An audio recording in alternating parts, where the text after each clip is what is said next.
In this lonely ass world, it's getting colder. I'm not going nowhere if I cannot take my boat there. My mind was bred a little different, yeah, from my own past. If I see heat, why the fuck would I wanna go there? Mama, I make you smiling.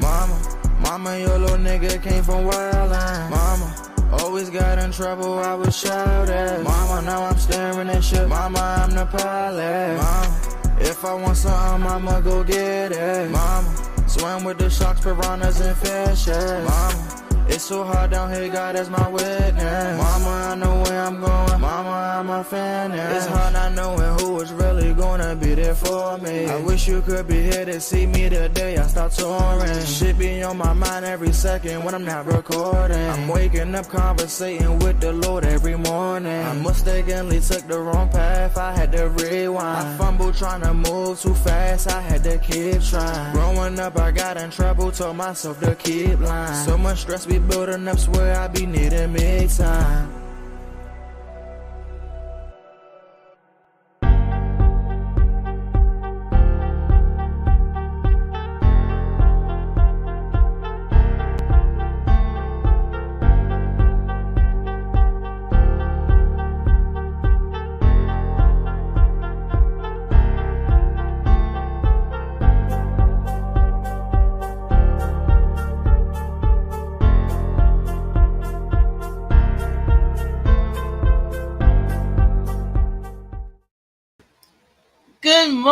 Good morning to the DMV and the rest of the world. This is your girl, Reese, a.k.a. the best that ever did it, a.k.a. it's a beautiful day, isn't it, though?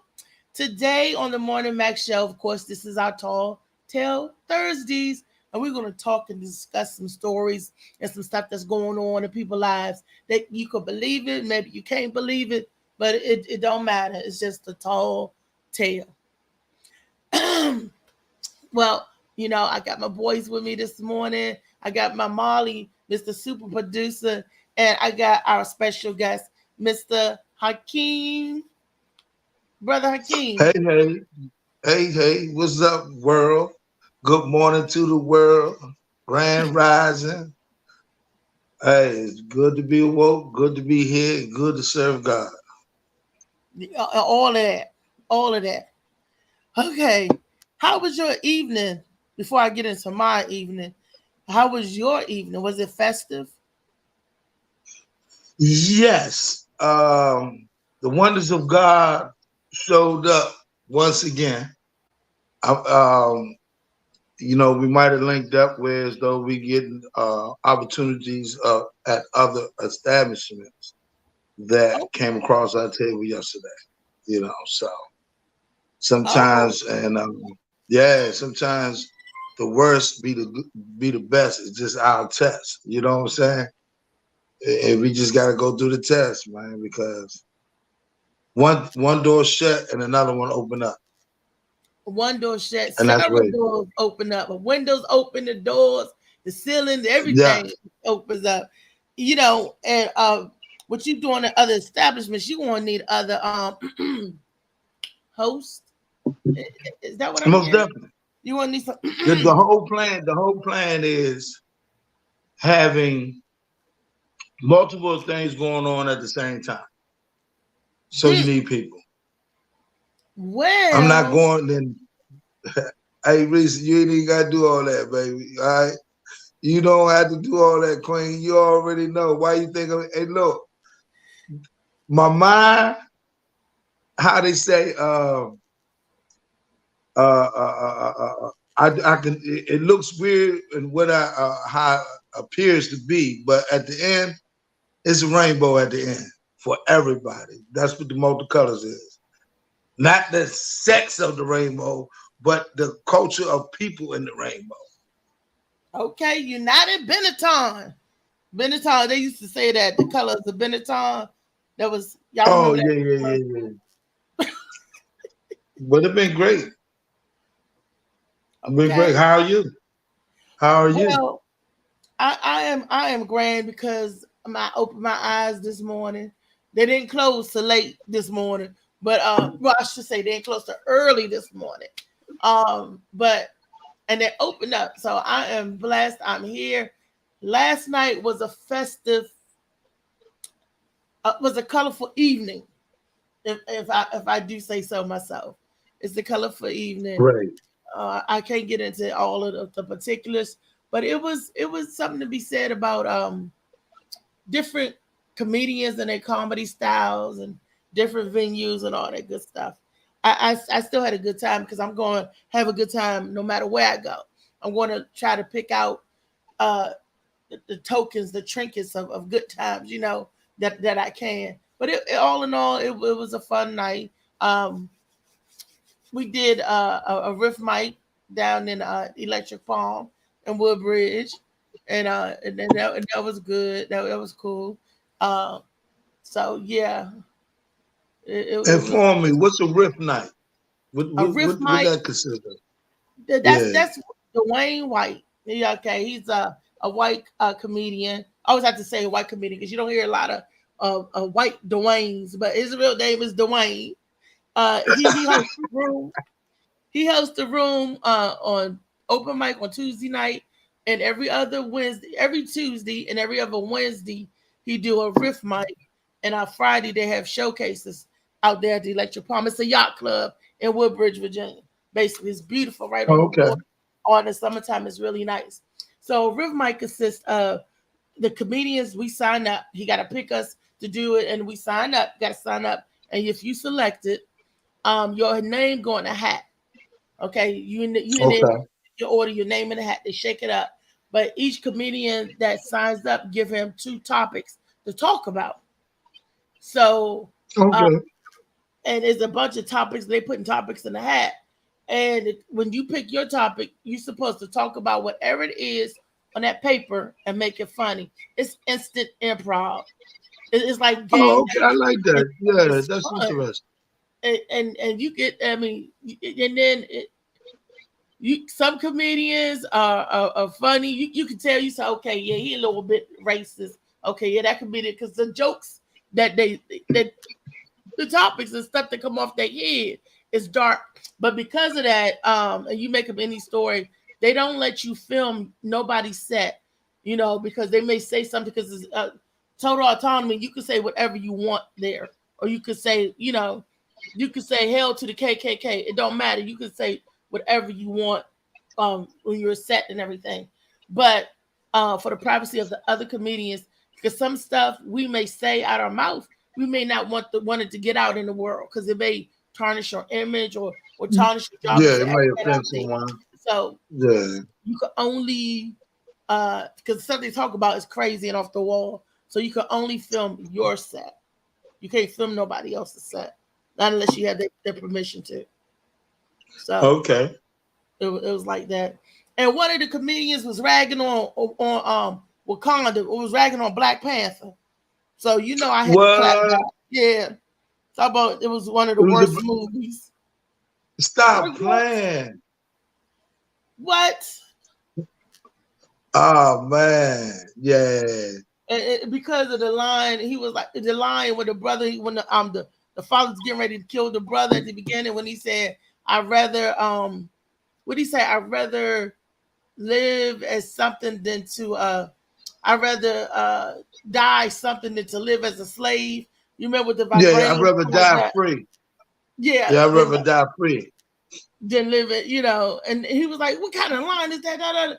You see, because I, if you're not black or if you haven't been oppressed people of any color, whether you're Indian, whatever, if you haven't come up during that oppression, you would not understand that phrase. The Indians So understood so the it. so he was white? Oh yeah, yeah. Wow. The ragged on the I Black like to Panther, I like to been in that conversation. So that's okay. We had to clap back. So it was like it was, and then his other time it was like, and then they said music that you don't like, music that you don't like. He said he don't like that gay lesbian music. And I said, what music is lesbian? I'm like, what? Wait a minute. It was stuff like which one is gay lesbian? You know, is he talking about? Is he talking about Madonna? I don't know what he's talking about. He said the music, you know, that lesbian music. I did not know there was a genre what is lesbian music? Lesbian. But it was funny. I said, what? So what is considered lesbian music? I don't know. It was funny. The whole room laughed because that's what I wanted to know. He said, you know the songs that talk about scissoring? I ain't heard no song on the radio, pop, rock, or rap to talk about, you know. I'm like, maybe he's talking about something we don't know. It was funny that, because it was just, it was funny laughing at somebody else's stupidity or ignorance or whatever. You know, it was like, wow, it's a wild time. Man, you got to go out. You'll like the show. It's very entertaining. And like I said, and it's very colorful. That's why when a comedian say something, for instance, one of them said, one of the things was prop comedians. And they was like, Althea. I'm like, wait a minute. I'm not a prop comedian.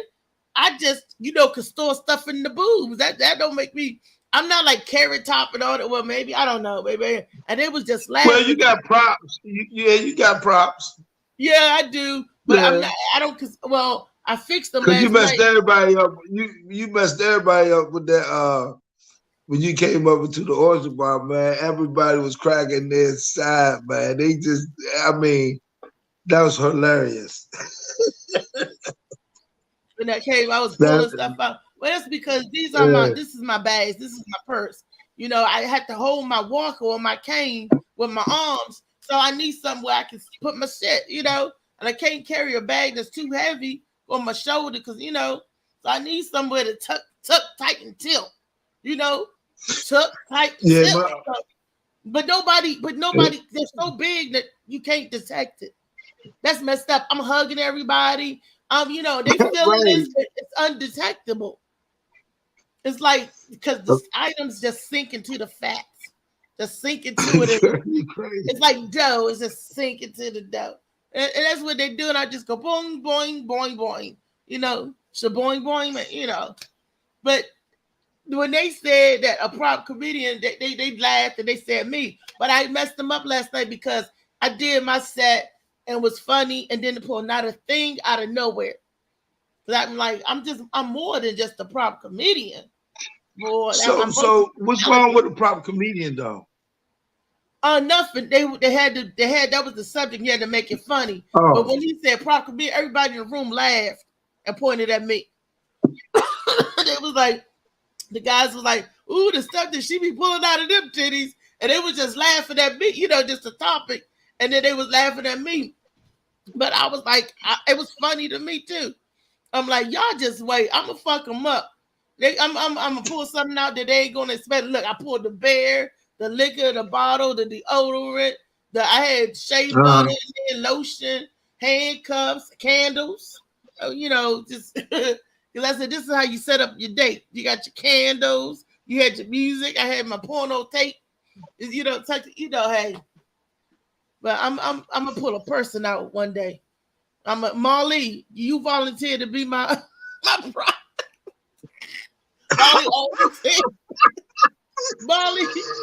Marley always said we did a show. We did one of Marley's shows. It was a showcase, and I kept hugging him, but I did not know that I was just engulfing him with all my flesh. I didn't mean to smother my baby boy. That's my little brother. I did not mean to smother him. So, but I was like, Molly, this is great. And I hugged. He said, "Oh Lord, back into the titties again." I mean, the way he was like, and I was like, Molly. He was like, I was like, man, why you? I was shocked because I didn't realize that I was grabbing and hugging him like that. But when he did that, oh Lord, I said, I'm sorry. Funny. I'm sorry.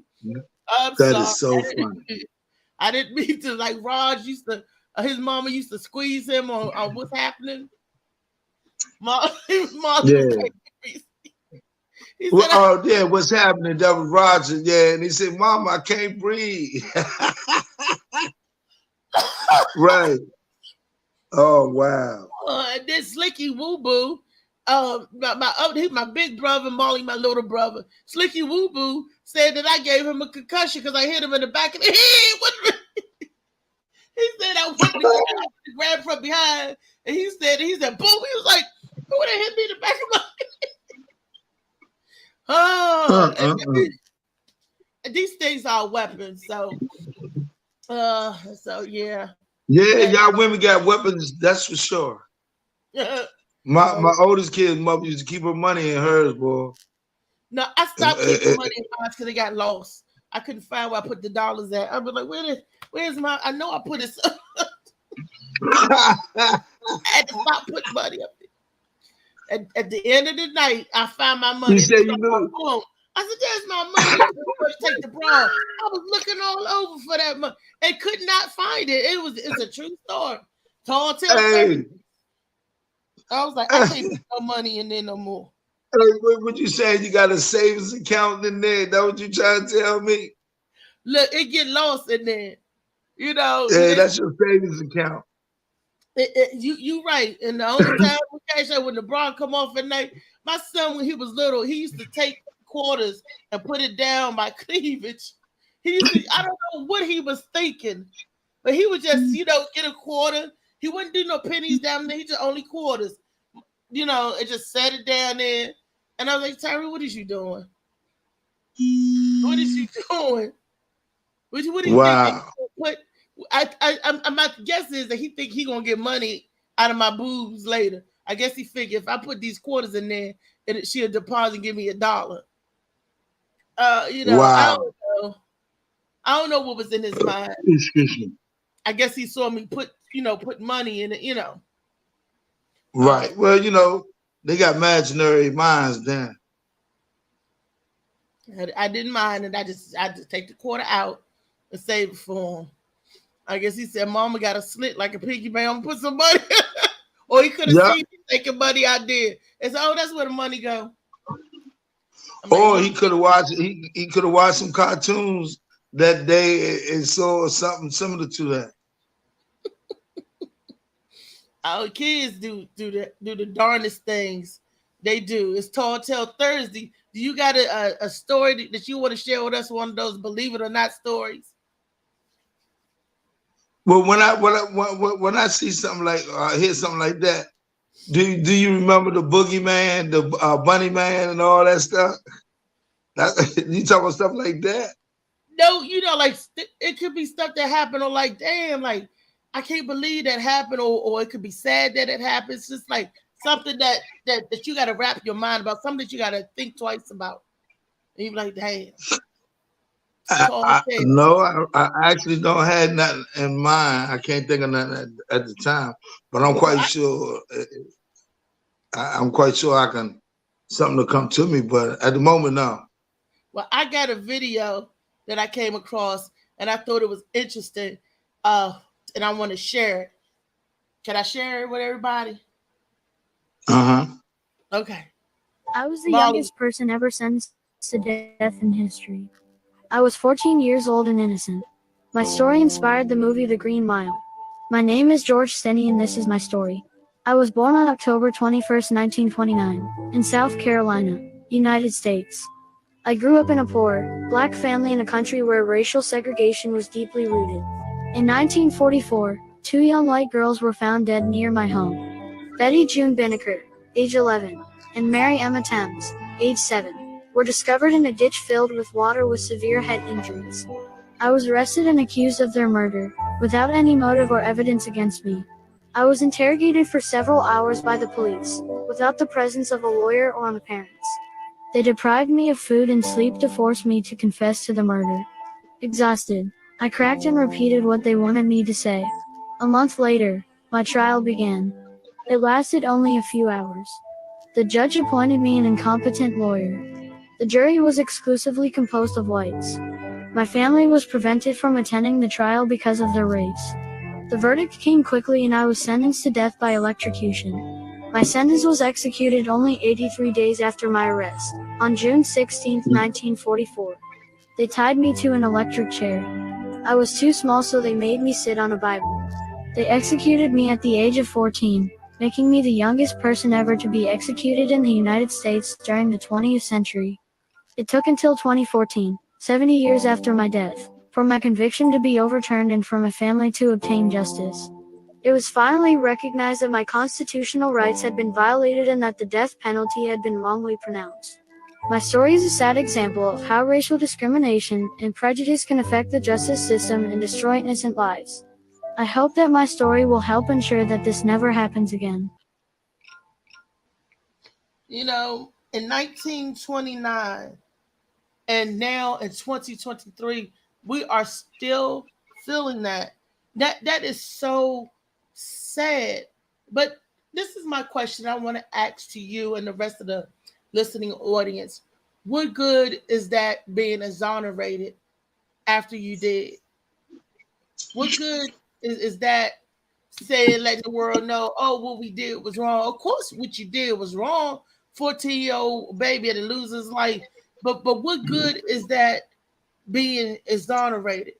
What good is that you didn't do? Or what good is it for Emmett Till case bringing people to justice after they done lived their full life of potential? Emmett Till gone, but those people were found guilty later on in life.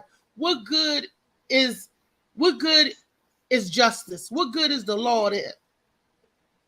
I'm trying to figure that out. You just wasting taxpayers' money and time and all of that because you can't bring that person back. Yeah, unfortunately, tragedy like that happens all the time to people like us. The only justice is that the truth came out. That's it. And yeah, that person gone, but that's a prime example of people of the saying that the truth don't need nothing to stand on. The truth will set you free. You follow what I'm saying? Mm-hmm. So just like the stuff that they did to our ancestors, all that, everybody gonna get their just due. When we hear stories like this, yes, it makes us feel it's saddened to the heart that just a human being, a child, got to go through something like that, and knowing he's innocent. But you look at it like his family going to be reprimanded, getting whatever they getting to keep his family going while he's gone. Sometimes that's the sacrifice, Well, sometimes they don't. Unfortunately. Sometimes right. Sometimes they don't. But the with the thing, what I mean is that this is how I look at things. That when wrong done, when anything injustice done to us on us, if we're right, we will be rewarded where we're going. That's just not, but that don't say that you sit there and take all the beatings and all that if you don't have to. You understand? Right. You can stand up for what you need to stand up for, And that's just a prime example of what we have to do now to make sure these things don't never happen again. Right. But they tricking us so bad, they tricking us so bad, they got our own kids, executing themselves, So that's part of the trick, But Emmett Till, the same thing. That lady lived to almost 89. He didn't come to tell the truth. It's like, oh man, you snuck. It's like you snuck and hid on earth all this time to live your life out. But I guarantee you, if you do somebody wrong, and I know this for a fact, and you take a life, that stays with you. I don't care if you're on the earth, you've been haunted some kind of way for doing injustice to another human being. Even just on the smaller things that happen, sometimes like you might have did say, oh man, I could have did that better. just on a smaller note, things like that, it triggers our minds, you know, and you might get in a disagreement with somebody. You might have said something that was real hurtful. And then when you did that, then it comes back on you like, man, I ain't had to say that. I could have said it differently. You understand what I'm saying? So if you taking someone's life injustice and doing something in that type of fashion, oh man, they not walking around willy-nilly. That's for sure. Not a person with a conscience, because some people don't care. Some people live for that wickedness, you know. So if you're a good person, let me say God-fearing person with a conscience, some of these kids walk around like they little demons, just killing, masking around, you know. Like I'm gonna give you another, for instance, MR13 or MR12, when they killed that 15-year-old boy again. Four men end up killing this, and the mother said that she knew something was going to happen because he was hanging out with the wrong people. The wrong people. Do you think those little young boys have a conscience? Do you even think that they can digest what they did? Well, I think everybody got a conscience. I don't care how bad you are. We continue to be bad just to hide that pain and act like you don't care. I don't care, you know, but all the time you do. Everybody got that. I don't care how evil and the evil things you do. You know what I'm saying? You gotta live with yourself at the end of the day. You know, but in front of everybody else, you'll put up that wall. I don't care, this and that. But when you get in that quiet room and that rewind button hits, you know, it's going to be a lot of sorrows, regrets, and everything that comes in. It's just in the human DNA. That's acting without thinking. We do a lot of that. We react. We always react. We don't think about our actions. We just react like we're robots, like we almost computerized or trained to do that. You know, it's like it's in your to react a certain way. Oh, if they do this, you got to do this. Oh, you got, you know, we have to. We don't get. It's like our brain don't give us time enough to think sometimes. You know, that some people aren't swift thinkers. They're not fast, you know, thinkers. You know, right. I mean, it's right. It's called shooting from the hip. You know what I'm saying? And you know, we don't act. We react. You know what I'm saying? And a lot of people don't understand. I got a saying: it's not how you feel; it's how you deal. It's not how you feel; can't play. It's how you deal. It's how you deal, and you cannot play checkers in the chess world. Yeah, just can't do it. You're right. We got to take especially out here doing business as like what you do, and we do as promoters and entertainers and stuff like that, and even producers, even with Marley doing stuff. We can't put our feelings in it, because if we put our feelings in some stuff, man, oh man, it's you got to separate it. You know, and like being a comedian, you have to have tough skin. You got to let stuff roll off your back, because they're going to come for you. Being in any type of entertainment, whether you're a musician, there's your mess sounds like garbage. All this, you just can't have that feeling. You got to let the negativity roll off of your back like a duck, you know, because when you feel that way or you observe that somebody else's negative energy, it impacts your performance. Yes. Whether you're a writer, dancer, singer, rapper, whatever, negative vibes can impact your performance. And as us being spiritual beings, we can't carry all of that weight of somebody else's bad-minded behavior. It's not for me to carry. It's not my battle. You know. Now, I always look at the cup half full or half empty. I look at it both ways. Okay, like you're saying that we can't deal with the energy that low vibration. Basically, that's what it is, and cope.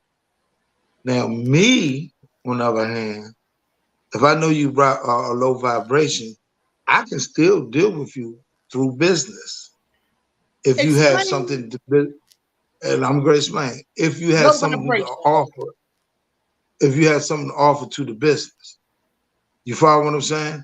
A person with low vibration means they just deal with a low vibration. They have not elevated themselves. A lot of people you come across have low vibration, but it's our duty to bring them up. You follow what I'm saying? Not taking on is the difference. Because the servant spirits allow you to see when there's a negative around you and what's positive. That's why I say it's up to us. It's not how you feel, it's how we deal.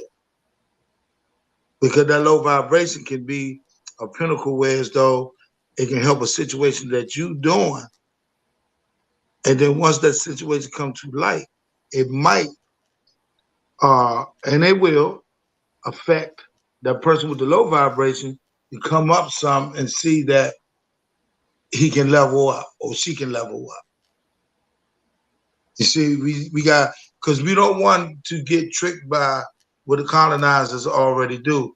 We already physically pushing each other away in our culture. You follow what I'm saying? Mm-hmm. So now I get it. But now if we're going to push them away spiritually and not try to let your vibration be here, and they have to come up to your vibration to elevate to get there. You understand what I'm saying? I do. Because a negative and a positive make movement, make motions, make things happen. It won't be a God. It's not only what it's like this. You can't have a devil and not have a God. You can't have a God and not have a devil. You can't have a negative without a positive. You know, it's splitting the atom in half. Huh? You see what Slicky said? Slicky said that they are, wait a minute, I lost it. Shoot. That they are, some are just born evil, some are born killers. You believe that?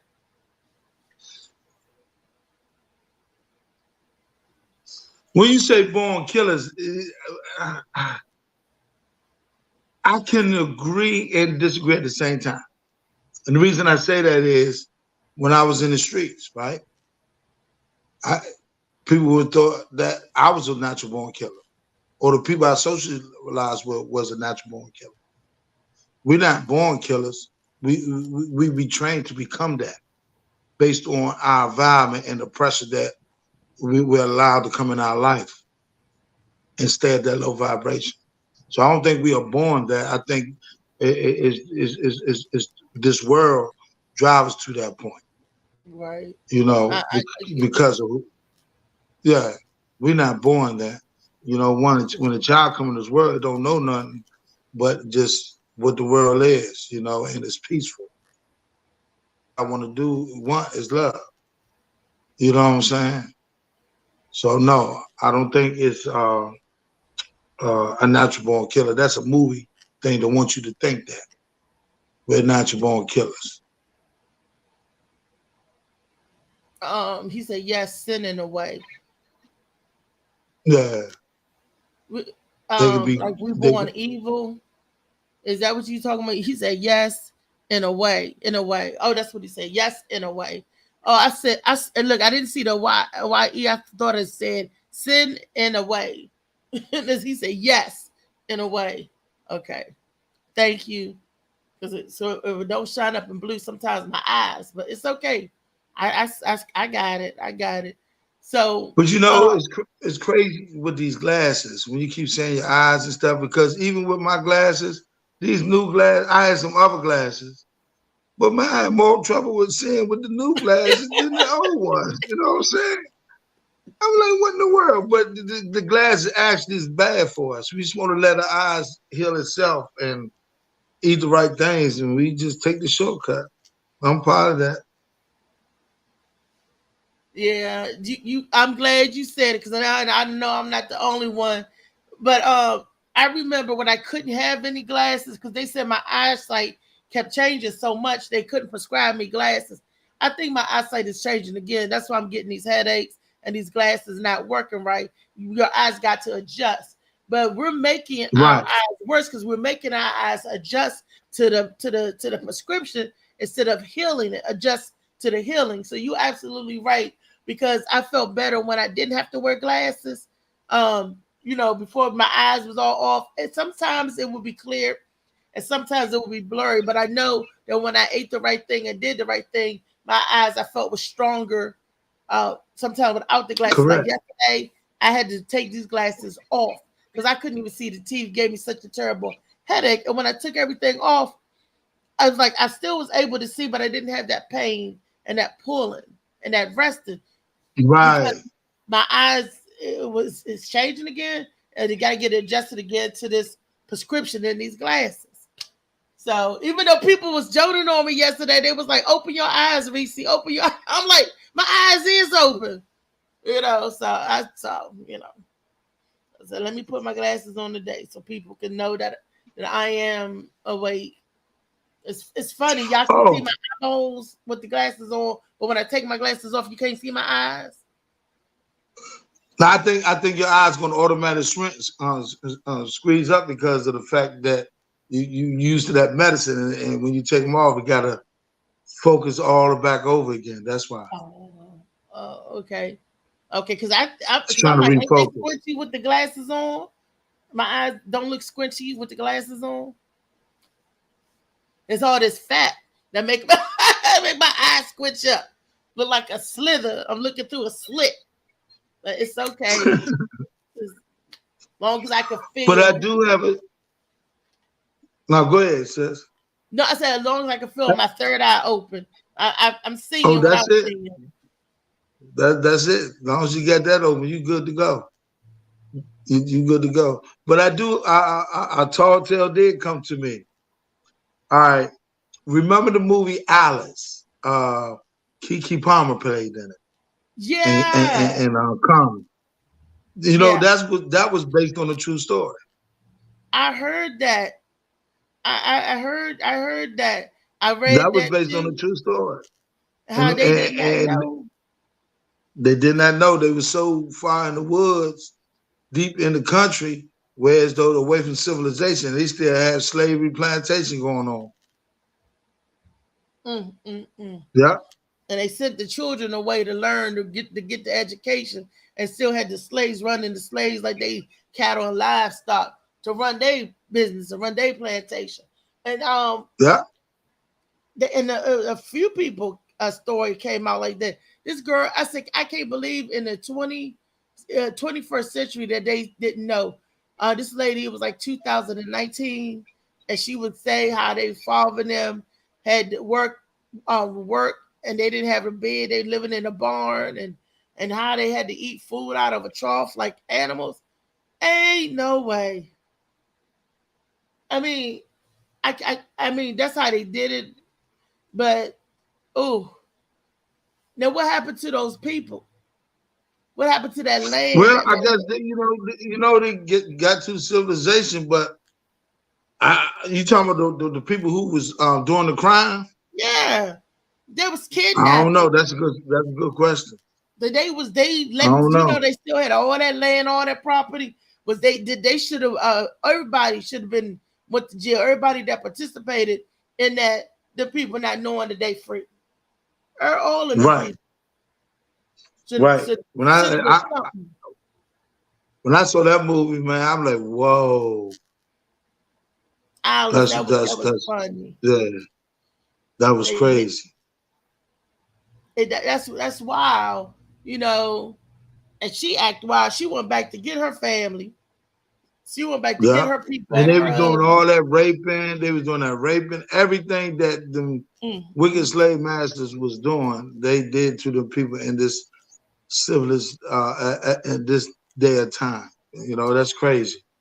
And that's wickedness. That's wickedness. It's the difference between wickedness and killers. Wickedness is just being wicked. Evil is different. You know, if you wicked, you know what you're doing is wicked, and you try to base it on a lie, on the word of God. You know, that's wicked. Mm. Ooh, how about Hakeem? How about Antebellum? The movie Antebellum with Janelle Monáe. Now I didn't. I ain't watched that. You know. No, cause that's a spooky little dog, man. They ain't doing no stuff like that. Annabelle. Not Annabelle. Antebellum. Antebellum. Oh no, I didn't see that yet. Oh, it came out a couple of years ago with Janelle Monáe. Janelle Monáe. That's her name. Janelle Monáe. It was, look it up. What was it about? It's good. It was about, they were kidnapping Black people and putting them on plantations. They gave them some type of psychotropic drug, and they made them believe that they was back in slavery time. The lady I ain't see that. The lady thought that she was time traveling when she would remember stuff that was going on in the day, and she would wake up and she in the field of stuff. And they was drugging the people because they had, it was a place in Virginia, big old land and acres, and it was called the amusement park, where if you wanted to pretend that you a slave owner, for white people, they want to pretend that they own slave, they had the real slaves. You could reenact being a slave master and all of that.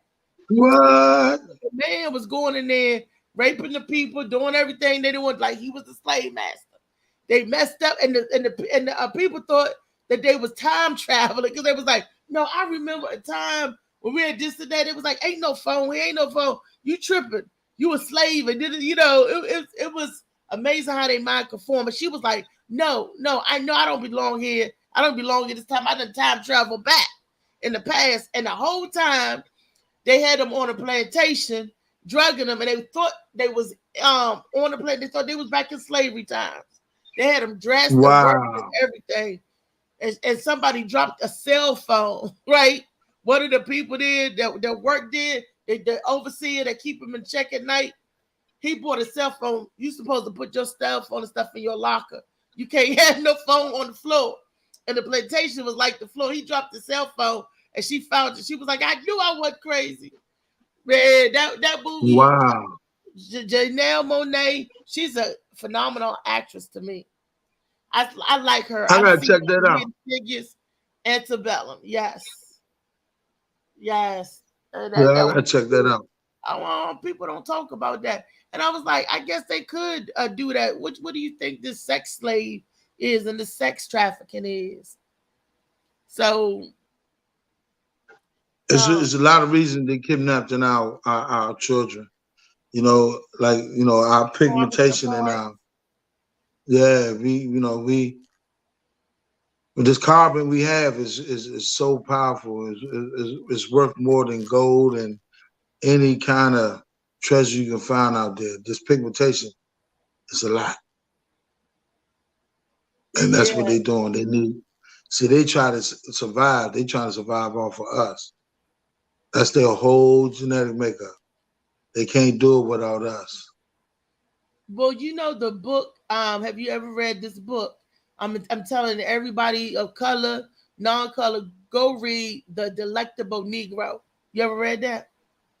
No. It's an old book, The Delectable Negro. And in that book, it tells a lot of gruesome stuff.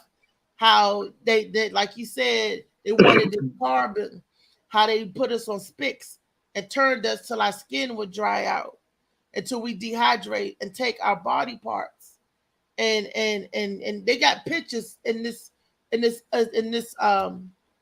book. There's another book like that too, where they have pictures with them holding up parts of African man, holding up parts of people, and they would take our essence because they thought our essence would give them energy, long life, youth, powers, mystic powers. So they would eat us put us on a spit, barbecue, eat us, and that's not it. Take our bones, grind it into dust, and ship it over to England. We were in high demand. Our essence was in high demand over there in England. It's stuff like that. Like, you really think about you drinking our blood, taking our blood, eating our organs, and that you're going to get, it's sick. To me, that's satanic. That's cultic. That's Baal all That's over wickedness. That's wickedness. Babylonian days. How they eating people, putting the babies in the daggone pot and stuff, and thinking that is straight up evil. That's evil incarnate. But that just shows how much they want to be us. They know we the pure and the first, and through our body and carbon, we have a lot of healing powers within us. You know what I'm saying? So that shows you for centuries that was their whole plan, to use us through slavery to make American rich. Our ancestors made this country, put it on its back, and that's why this country became a rich country based on the slave trade. And we the most strongest, powerful thing to walk the earth.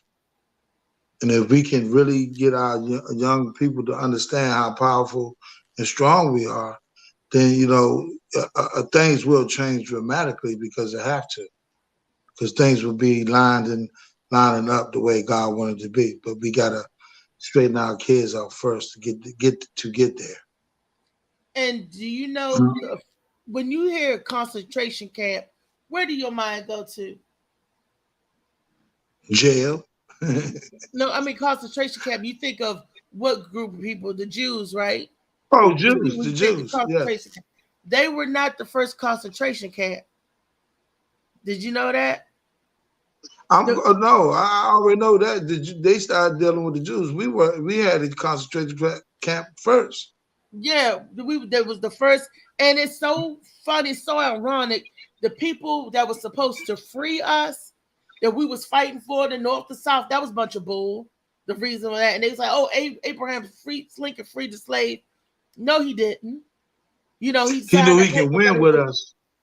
It was different. They thought, oh, because he loved us, that, all this, and that. No, it was all about money.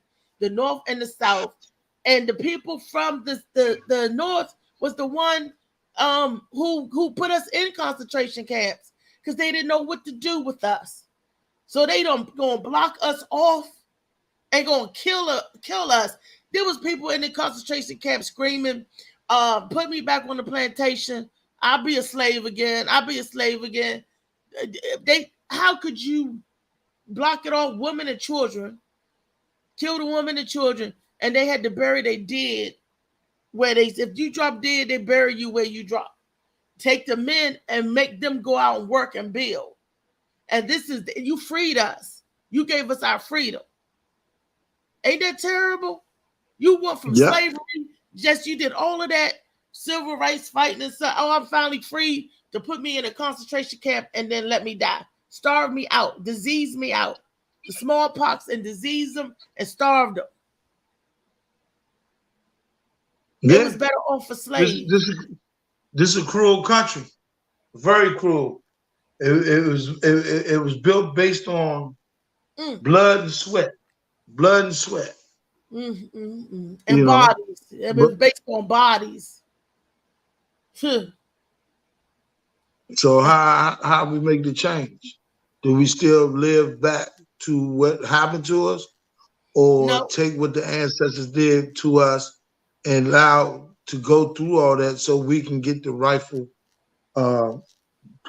get things right within the universe by going through all that? The slaves could have got together and wiped everything out, but then it would have been a genocide. No, it would have been a genocide. It would have been a genocide. So if everything be wiped out, then we wouldn't be here right now. Think about that. How we make it better. Some people think if you omit what happened in the past, that'll make it better. No.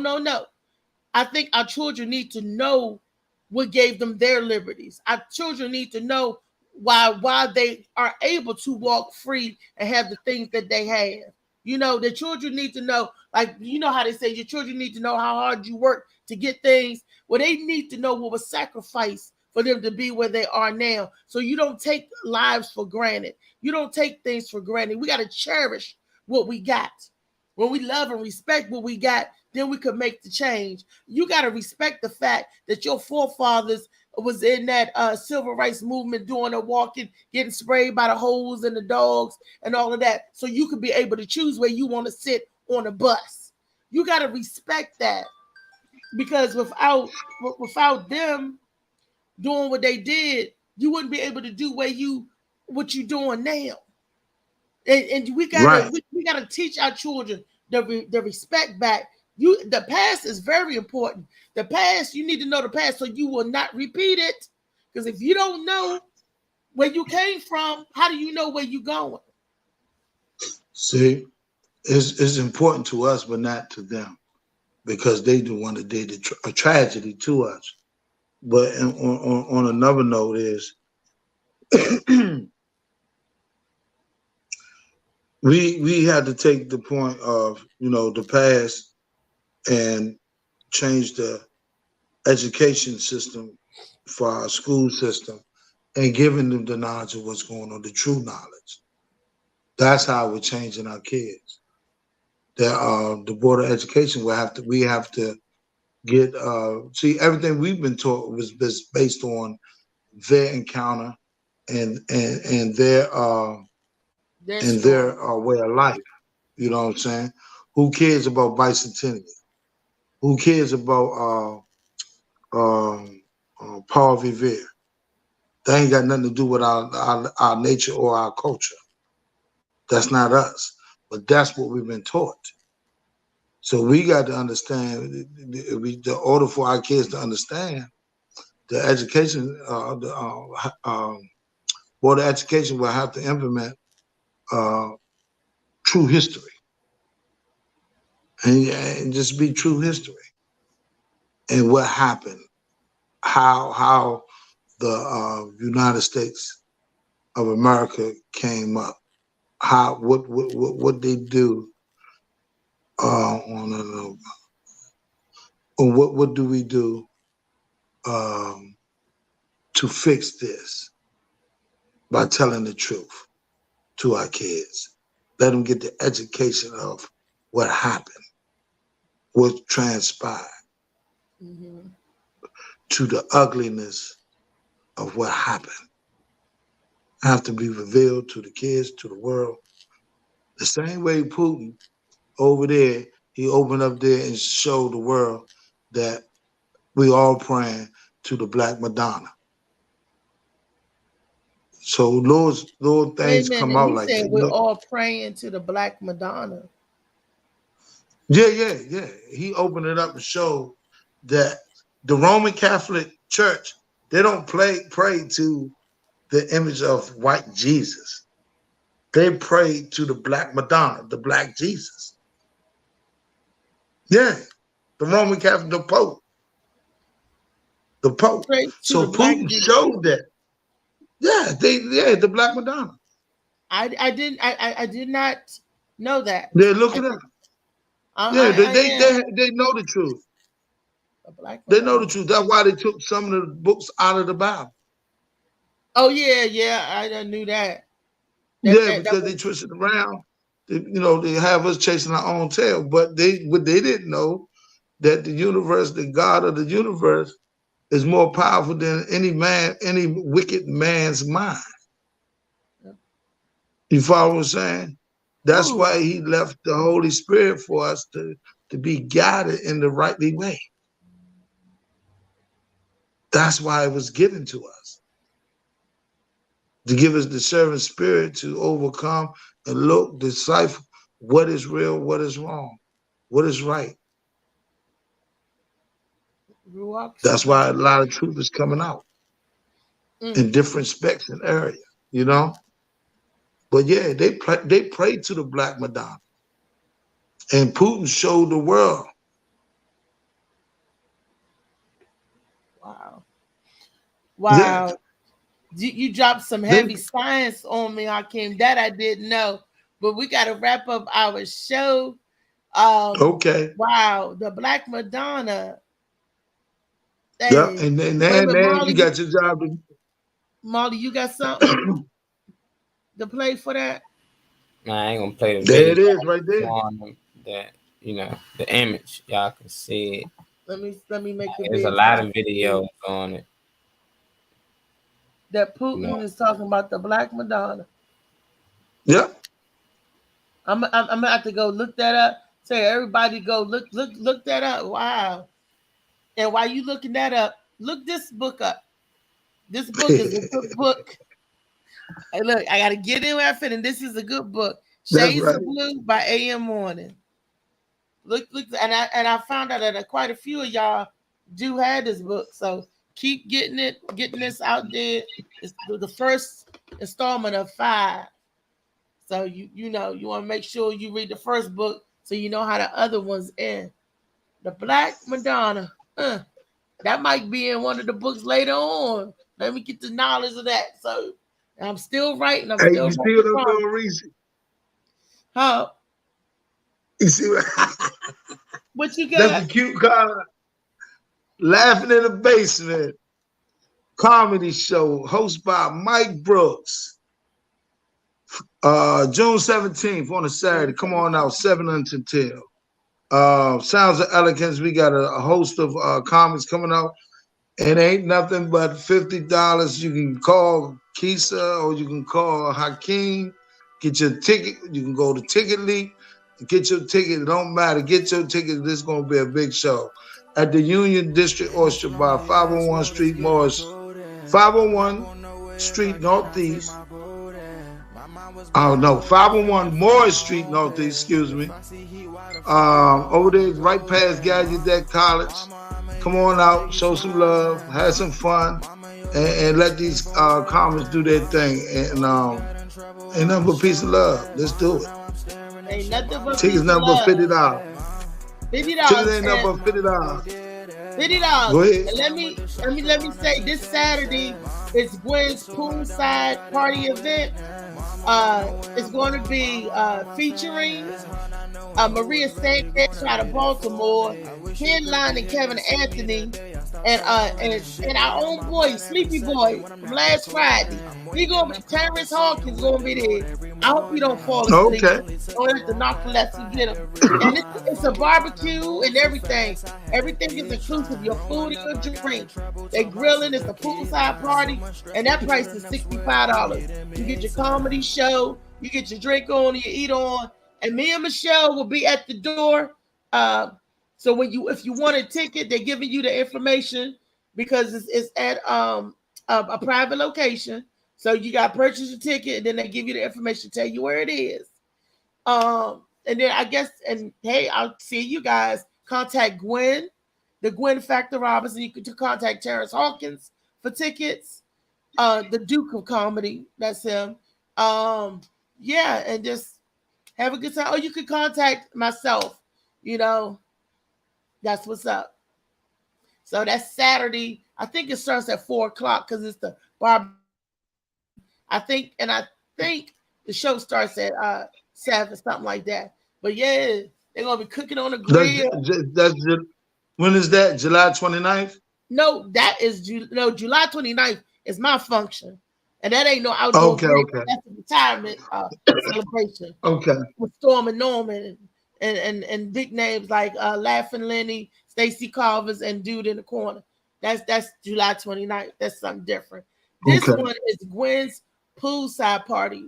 Every month, once a month, she's going to give a party at the poolside. So with food and everything. So it's one in July the 8th. I think it's going to be July the 8th, August the 20th or something like that. And then on September the 9th, that's going to be my birthday bash. So not only is it going to be a poolside party, it's going to be a birthday bash celebration for moi as well. So the Gwen Factor Robinson, get at it for tickets. She got a special. If you get each month, you get it broken down in a special package. You get a discount for people that come for to each show. So she got fabulous lineup of all different types of comedians through the DMV and all over, the America. She be getting people, flying people in and out. So just trust me, you guys are gonna have a great time. It's gonna be a great celebration. Kick off the summer this Saturday. Great stuff out there. You know, we doing it, man. We bringing entertainment back to the DMV. That's a beautiful thing. We all got to, we all got to support us. We all Bob's, black-owned business. Yes. So when I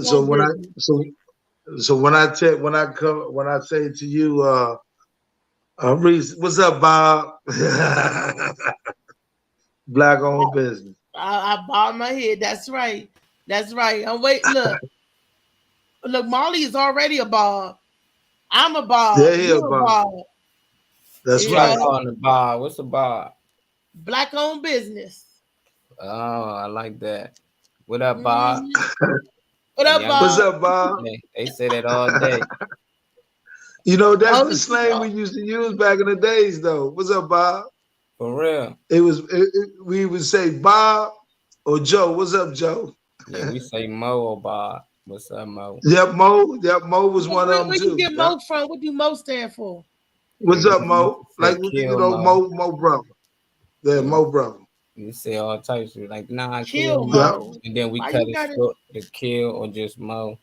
Yeah. And see, we used to say Mo. We say kill my mother. And then the older heads didn't like that. They like, y'all gotta stop that kill my mother stuff. Right. So we start saying kill Mo. Right. I don't like that at all. But that's that new generation spin. Kill me. That's that new generation. I mean, like, you serious what you talking about? You really going out tonight? Yeah, kill. You going? Kill. I'm really going. That's it's that you really doing what you doing, or hey, stop playing me. Like, I'm gonna smack the shit out of you. Kill. Nah, yeah, kill. I'm gonna smack you. Okay. Some vicious stuff. Like we say slay and beat that face. We want to slay tonight. There's a lot of Dr. P. What up, Dr. P? You popped in soon, we popping out. Hey. So wow. Tomorrow, Freaky Friday, guys. And tomorrow I will be performing in Catonsville at a senior citizen home, at a nursing home. So I'll be performing for the elderly tomorrow. Oh man, keep it PG, please. It'll be a show. It'll be in the afternoon. It's going to be PG. I ain't trying to kill nobody's mother. Kill my mother. You mess around, get you a stalker. One of them old men in there stalking you, girl. Hey, Reese Reed, don't be shy. You like them old. Yeah. Like older men. Now you older, you don't like older men no more. Oh no, now. Right. So she's trying to be all modest and carrying on. She know a sugar daddy up in there somewhere. Men? Like, when do that age stop when women stop liking older men? Like when they turn 40, 50? Because eventually the older you get, the older they get. So do you always like older men? So do it come older men with an oxygen mask. Oxygen mask. And we can share his oxygen. I'm like, give me some of that oxygen. Give me some of that. Mr. Herbert, give me some of that oxygen. I need some of that. Mr. Herbert. That's an old day Herbert. Herbert.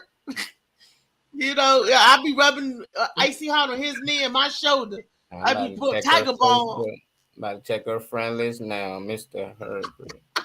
If he pops up, she might tell him that's somebody she really deal with. I don't know. Exactly, yeah, because Mr. Herbert came out of nowhere. She pulled that one out. That's a weird name to just come up with. You can't come up with no name like that. Herbert is not a name. You're right. It's not a name that just pop in your head. There ain't no. That's somebody deal with somebody that name to even. You could have said Mr. Bill. Yeah. You know what I'm saying? You could have said Mr. Bill.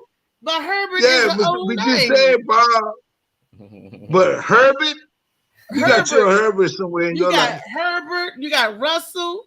That's an old name. I know Russell. But no, you said Herbert. That's an old, unique name.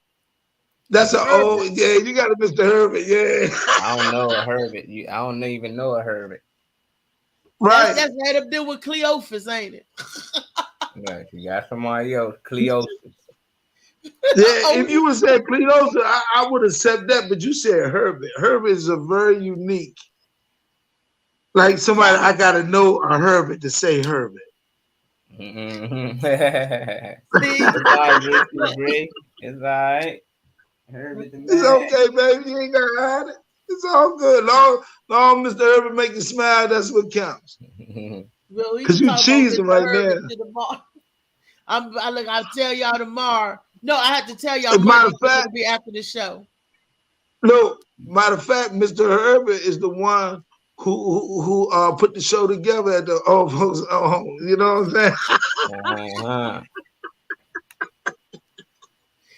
Yeah, Mr. Herbert's your contact person. I know, we know. Man. I'm getting calls. We up out of here, y'all. We gotta go. All right. Peace, y'all. See y'all tomorrow. Freaky Friday. Peace and love. We out, y'all.